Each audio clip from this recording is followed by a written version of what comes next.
tous, ravi de vous retrouver pour le flash de 10h sur la télévision du Burkina. Avant la mise en œuvre de la seconde phase du programme spécial de création d'emplois pour les jeunes et les femmes, le comité de pilotage s'est réuni hier à Ouagadougou. Il s'agit de faire le point des activités inscrites dans le plan d'action du dit programme et procéder à son adoption. Le programme spécial de création d'emplois vise à réduire le chômage et le sous-emploi des jeunes et des femmes. Les acteurs intervenant dans le programme de gestion intégrée des espaces frontaliers au Burkina Faso sont en conclave depuis hier à Dédougou. Pendant 48 heures, ces acteurs vont échanger sur le programme, planifier et prioriser leurs besoins pour une meilleure gestion intégrée des frontières. Initié par le GIZ, le programme veut faciliter la mise en œuvre de la stratégie nationale en matière de gestion frontalière. Toute chose qui va permettre de renforcer la sécurité, la stabilité et améliorer les conditions de vie des populations des zones frontalières.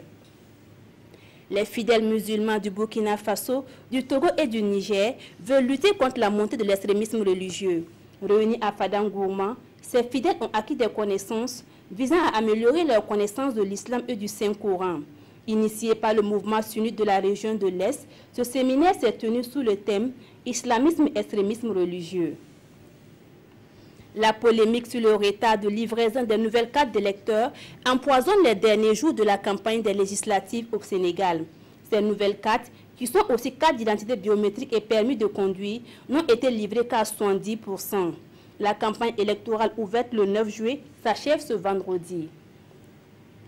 Le Kremlin a indiqué mercredi ne pas souhaiter donner d'appréciation pour l'instant sur le projet de loi concernant de nouvelles sanctions contre la Russie adopté par le Congrès des États-Unis.